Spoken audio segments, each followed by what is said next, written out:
दोस्तों, मेरा नाम है हेमंत शर्मा और आज हम डिटेल में समझेंगे कि DSSSB मैथ्स का सिलेबस है क्या। देखो, हमारा DSSSB में TGT मैथ्स की पोस्ट होती है, ठीक है, जो कि होती है हमारी 6 to 10th की टीचर्स की। इसके अंदर 2 डिपार्टमेंट आते हैं, एक तो DOE डिपार्टमेंट और एक NDMC डिपार्टमेंट, ठीक है। DOE में डायरेक्टरेट ऑफ एजुकेशन होता है और NDMC में नॉर्थ दिल्ली म्यूनसिपल कॉर्पोरेशन के स्कूल्स होते हैं, ठीक है। अब इसका सिलेबस है क्या। सबसे पहले बात करते हैं हम कैलकुलस की, ठीक है। तो कैलकुलस में इसमें आता है derivatives of graphic and applications. तो आपने 12th में RDCM वगैरह में या फिर BSc फर्स्ट में पढ़ा होगा derivatives of graphic and application. साथ में पढ़ा होगा स्केचिंग, ट्रेसिंग ऑफ कर्व भी पढ़ा होगा आपने BSc फर्स्ट ईयर में, ठीक है। Volume and area of surface आता है इसके अंदर। 3D सरफेस की बात करते हैं यहाँ पे। वेक्टर कैलकुलस आती है, वेक्टर कैलकुलस भी BSc फर्स्ट ईयर में, और उसकी एप्लीकेशंस जो हैं वो भी आती हैं, ठीक है। जैसे आपके थ्योरम्स थी उसमें, Stokes theorem etcetera etcetera etcetera. इसके बाद आता है आपका अलजेब्रा के अंदर आता है थ्योरी ऑफ इक्वेशंस, ठीक है। अलजेब्रा के अंदर आता है आपका theory of equations, complex number. तो इक्वेशंस की थ्योरी भी आपने पढ़ी होगी BSc सेकेंड ईयर में, और कॉम्प्लेक्स नंबर भी पढ़ा होगा आपने 12th में, 11th-12th में, ठीक है। इक्विवेलेंस रिलेशन भी आपने 11th-12th में पढ़ा है, फंक्शन भी 11th-12th में पढ़ा है, बेसिक नंबर थ्योरी भी 11th-12th में पढ़ी है आपने, ठीक है। तो वहाँ पे थे हम, हाँ।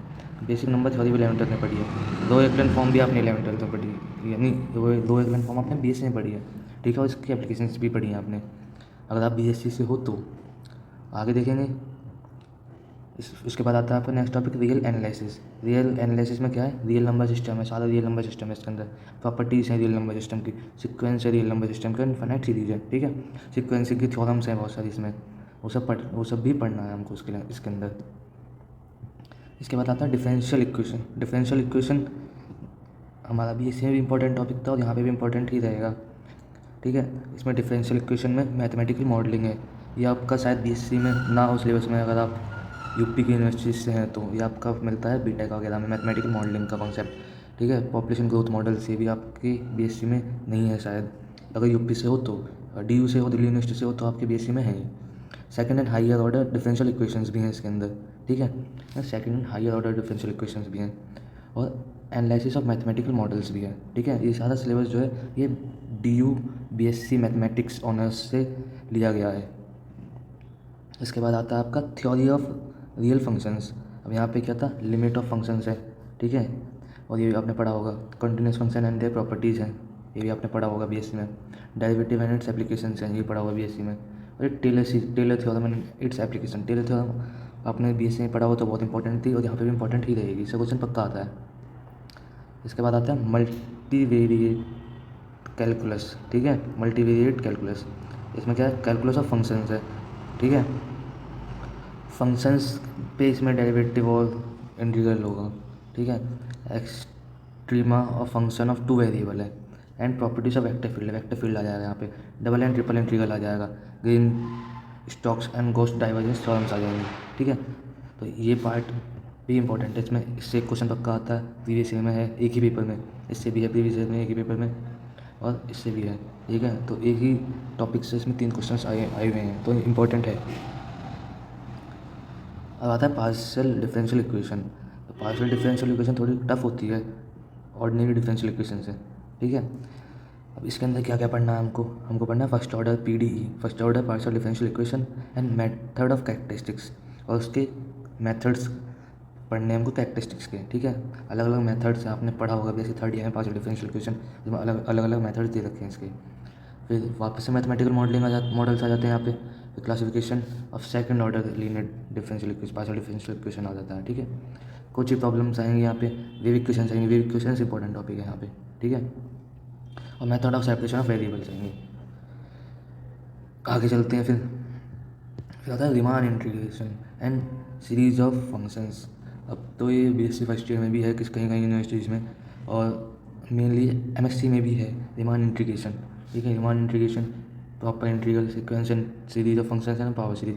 वैसे तो इजी टॉपिक है ये, ठीक है, अगर आप समझ जाते हैं तो, और छोटा भी है। Ring theory and linear algebra first. अब यहाँ पे बात आती है रिंग थ्योरी। ये हमने बीएससी में नहीं पढ़ा, ये एमएससी का टॉपिक है हमारा, ठीक है। इसमें रिंग थ्योरी का इंट्रोडक्शन होगा, रिंग होमोमॉर्फिज्म होगा। जैसे होमोमॉर्फिज्म आपने बीएससी में ग्रुप में पढ़ा होगा, ग्रुप में होमोमॉर्फिज्म होता है, यहाँ पे भी रिंग में होता है। इंट्रोडक्शन ऑफ वेक्टर स्पेस होगा और लीनियर ट्रांसफॉर्मेशन होगा। ये वेक्टर स्पेस और लीनियर ट्रांसफॉर्मेशन भी आपने बीएससी में पढ़ा रखा है, लेकिन ये introduction of ring and ring homomorphism नहीं पढ़ा, ठीक है। इसके बाद आता है मैट्रिक स्पेस, ये भी एमएससी में आता है मोस्टली यूनिवर्सिटीज़ में। तो मैट्रिक स्पेस में क्या है, बेसिक कॉन्सेप्ट है मैट्रिक स्पेस का, टोपोलॉजी ऑफ मैट्रिक स्पेस है, ठीक है। कंटिन्यूटी है, uniform continuity of metric space है, uniform continuity of metric space है, और कनेक्टेडनेस एंड कॉम्पैक्टनेस है। ये इंपॉर्टेंट टॉपिक्स हैं, इनकी थ्योरम से क्वेश्चन पुट हो जाते हैं। आगे चलें हम। इसके बाद आता है आपका ग्रुप थ्योरी सेकंड। अब ग्रुप थ्योरी ऊपर हमने ग्रुप थ्योरी में पढ़ा रिंग वगैरह, यहाँ पे ग्रुप थ्योरी सेकंड में आएगा हमारा ऑटोमॉर्फिज्म और इसकी properties, external and internal direct products, ठीक है। ये भी इंपॉर्टेंट है ग्रुप के। और ग्रुप एक्शन, ये टॉपिक कुछ ज़्यादा अलग सा है, देखें तो हम। अच्छा, ग्रुप एक्शन, ठीक है। ये यूपी के यूनिवर्सिटीज़ में नहीं पढ़ाया जाता ईजिली, ये एमएससी में आता है और भी उसको इग्नोर कर देते हैं मोस्टली। इसके बाद आता है आपका सेल थ्योरम, इससे क्वेश्चन पक्का आता है और इसके एप्लीकेशंस, ठीक है।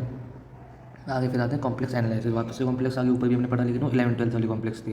अब यहाँ पे जो हम पढ़ेंगे ये ग्रेजुएशन और पोस्ट ग्रेजुएशन वाली कॉम्प्लेक्स है। यहाँ पे आता है आपको कॉम्प्लेक्स में एनालिटिकल फंक्शंस, ठीक है, और कोची रीमान इक्वेशंस, ये आपने पढ़ा होगा, एमएससी में पढ़ा होगा, इसने एमएससी कर रखी है। Analytical functions and Cauchy Riemann equations 3rd semester में आता है। Elementary functions, integrals, Cauchy integrals और fundamental theorem of algebra series and residue, ठीक है। तो यहाँ पे ये भी इंपॉर्टेंट हो जाता है, ये आपका, एक सेकेंड, हाँ, ये रेसिड्यू वाला टॉपिक इंपॉर्टेंट हो जाता है आपका, कोची थ्योरम्स इंपॉर्टेंट हो जाती है आपकी, ठीक है, और कोची रीमान इक्वेशन इंपॉर्टेंट हो जाती है आपकी, इससे भी क्वेश्चन बनता है, ठीक है। आगे चलते हैं अब हम ring theory and linear algebra second. अब रिंग थ्योरी और लीनियर अलजेब्रा सेकंड में क्या है। अब ऊपर हमने इंट्रोडक्शन पढ़ा था रिंग का, अब हमें उससे और थोड़ा आगे चल के रिंग पॉलिनॉमियल पढ़ना है, ठीक है। उसके बाद यूनिफैक्टराइजेशन थ्योरम, ये बहुत इंपॉर्टेंट है, यूएफडी, इससे क्वेश्चन पक्का आता है। ड्यूअल स्पेस इंपॉर्टेंट है, डायगोनलाइजेबल ऑपरेटर भी इंपॉर्टेंट है, और ये इनर प्रोडक्ट स्पेस रिंग के हैं यहाँ पे, ठीक है। ऊपर हमने इनर प्रोडक्ट स्पेस पढ़े थे ग्रुप के, यहाँ पे हैं रिंग के, adjoint operators and their properties, ठीक है। तो बस इतना ही था सिलेबस।